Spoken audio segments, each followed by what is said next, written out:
خوشی سے یعنی آپے سے باہر ہو گئے یا مر گئے یا پاگل ہو گئے. تو مرزا کہتے ہیں کہ محبوب نے وعدہ وصل کیا تھا، اس میں کوئی شک نہیں ہے، اور لیکن سچ بات تو یہ ہے کہ ہمیں اس پر اعتبار نہیں تھا. تو اگر ہمیں اس پر اعتبار ہوتا تو یہ خوشی تو ہمارے یعنی ضبط سے بڑھ کر ہوتی اور اس کا نتیجہ موت ہی ہو سکتا تھا. تو چونکہ اصل وعدے کو جھوٹ سمجھا اس لیے خوشی نہ ہوئی اور ہم زندہ رہے. یعنی کتنی خوبصورت بات کی ہے کہ تو نے جو ہم سے وعدہ کیا تھا وہ جھوٹا تھا، تو ہم نے بھی اس کو جھوٹ ہی سمجھا تھا کہ اگر سچا ہوتا تو ہم صرف یعنی وعدے کا سنتے ہی مر نہ جاتے. لیکن محبوب یہ وعدہ کرے کہ میں تمہیں ملوں گا اور پھر وہ نہ ملے، تو یہ کچھ فطری حالات سے مطابقت نہیں رکھتا. کیونکہ اس میں ایک چھوٹی سی بات یہ ہے کہ اس وعدے سے خوشی سے آدمی کیسے مر سکتا ہے جس کے متعلق یقین ہو کہ اس کے پورے کرنے کی نوبت نہیں آئے گی اور عاشق اس سے محفوظ ہوگا. تو یہ کہہ سکتے ہیں کہ وہ خوشی نہ ہوئی کہ جس کی زیادتی عاشق کو مار دیتی. لیکن چونکہ غالب نے کہا ہے تو اس کا اکثر و بیشتر تو وہی معنی نکالے جاتے ہیں جو ہم نے پہلے آپ کی خدمت میں عرض کیے. تو آپ پھر اس شعر کو یوں ہی سمجھیں کہ میرے محبوب تم جو مجھ سے وعدہ کر رہے ہو، جو تم مجھ سے وعدہ کر کے گئے ہو، تم یقین کرو کہ میں نے اس وعدے پر اعتبار نہیں کیا، کیونکہ اگر مجھے اعتبار ہوتا تو میں اسی وقت خوشی سے مر جاتا.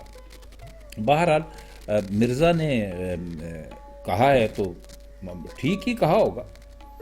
اچھا، اس کا اگلا شعر ہے کہ تیری نازکی سے جانا کہ بندھا تھا عہد بودا، کبھی تو نہ توڑ سکتا اگر استوار ہوتا. اب اس شعر میں انہوں نے کہا ہے اپنے محبوب سے، کہتے ہیں غالب کہ بھائی یہ جو تم نے ہم سے وعدہ کیا تھا ملاقات کا، یعنی تیری نازکی سے جانا کہ یعنی یہ جو تھا تو سراپا یعنی نزاکت ہے اور تیرا جسم بھی نازک ہے، تیرا مزاج بھی نازک ہے. اس حالت میں جو وعدہ کیا جاتا ہے وہ بہرحال نازک اور کمزور ہی ہو سکتا ہے. اگر وہ وعدہ مضبوط اور محکم ہوتا تو تجھ جیسا جو پیکر نزاکت ہے وہ اس کو کبھی توڑ نہ سکتا. عہد بودا یعنی ایک کچا وعدہ، ایک ایسا وعدہ جو کہ پورا نہ ہو سکے.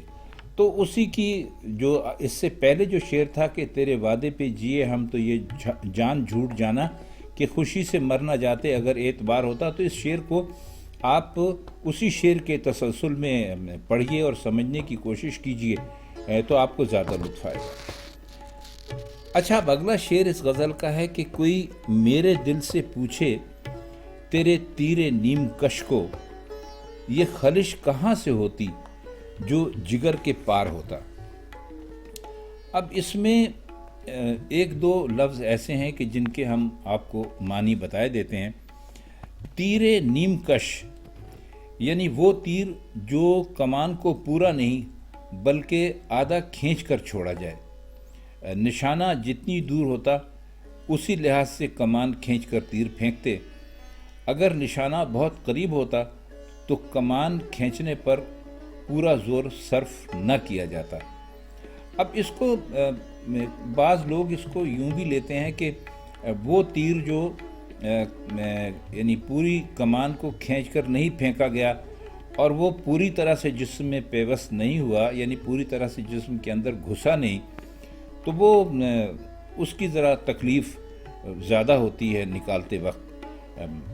تو آدھا تیر اندر ہے اور آدھا باہر ہے، یعنی ایک مسلسل کیفیت ہے تکلیف کی.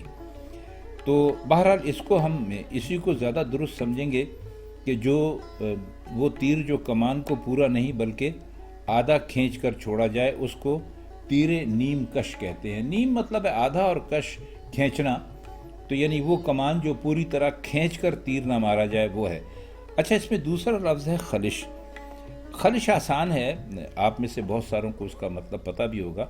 خلش کہتے ہیں چبھن کو، کھٹک کو، یعنی وہ درد جو وقفے سے رہ کر ہو تو اس کو خلش کہتے ہیں۔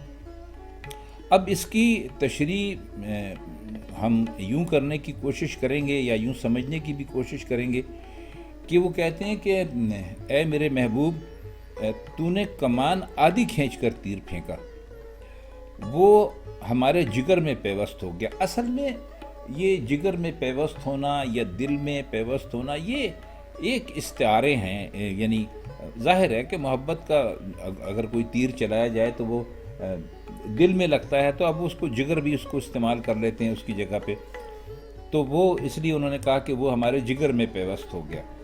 چونکہ اس پر زور کم لگا تھا اس لیے وہ جگر کو کھینچ کر باہر نہ نکل سکا، بیچ ہی میں اٹکا رہ گیا۔ یعنی جیسے کہ ہم نے آپ کو پہلے بھی بتایا تھا کہ وہ زور سے تیر نہیں پھینکا گیا تھا، تو وہ بیچ میں ہی اٹکا رہ گیا۔ یا تو یہ ہوتا کہ وہ اتنے زور سے لگتا کہ وہ جگر کے پار ہو جاتا، مر تو جاتے یا تکلیف بھی ہوتی، تو لیکن وہ ایسی نہیں ہوتی۔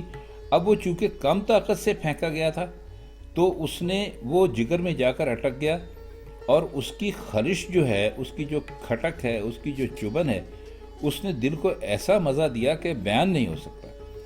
اب یہ جو ہے مزہ لینے والی بات یہ ہے کہ عموماً کہا جاتا ہے کہ آپ کا محبوب آپ کو جتنا زیادہ تنگ کرے، جو سچا عاشق ہوتا ہے اس کے خیال میں وہ اس سے بھی لطف لیتا ہے، یعنی محبوب کے تنگ کرنے سے۔ تو محبوب نے تیر ایسا چلایا کہ جو کہ مرزا کے جگر میں جا کے اٹک گیا، یعنی وہ پار نہیں ہو سکا۔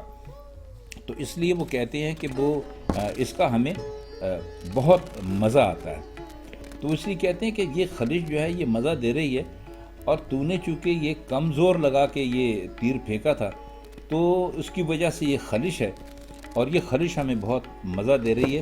اگر تو زور لگا کے یہ تیر پھینکتا اور ہمارے جگر کے پار ہو جاتا تو پھر ہمیں جو یہ درد ہے اور یہ جو تکلیف ہے یہ تو پھر ہم اس سے محروم رہ جاتے۔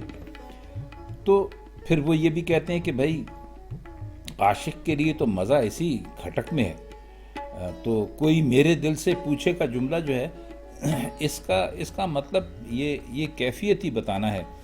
تو ہمارے خیال میں ہم نے اس شعر کی خاصی تشریح کر دی ہے، آپ کی سمجھ میں ضرور آ گئی ہوگی۔ اب جو اس کا اگلا شعر ہم آپ کی خدمت میں پیش کر رہے ہیں خواتین و حضرات، یہ شعر بھی اس قدر مشہور ہے کہ اب یہ بھی محاورتاً استعمال ہونے لگا ہے۔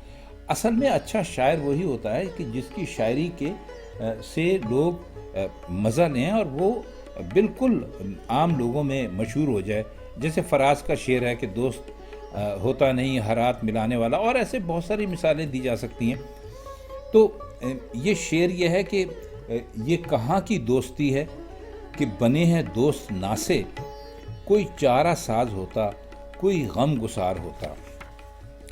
اب اس میں میرا خیال ہے کہ کوئی ایسے مشکل الفاظ تو نہیں ہے، لیکن پھر بھی ہم آپ کی سہولت کے لیے آپ کو بتا دیتے ہیں کہ ناصح کہتے ہیں نصیحت کرنے والے کو، اور چارہ ساز ہوتا ہے کوئی ایسا آپ کا دوست کہ جس سے آپ کو اچھا مشورہ دے سکے، آپ کا کوئی کام بنا سکے، اور غم گسار وہ ہوتا ہے جو آپ کے ساتھ آپ کا دکھ درد اور آپ کا غم بانٹ سکے۔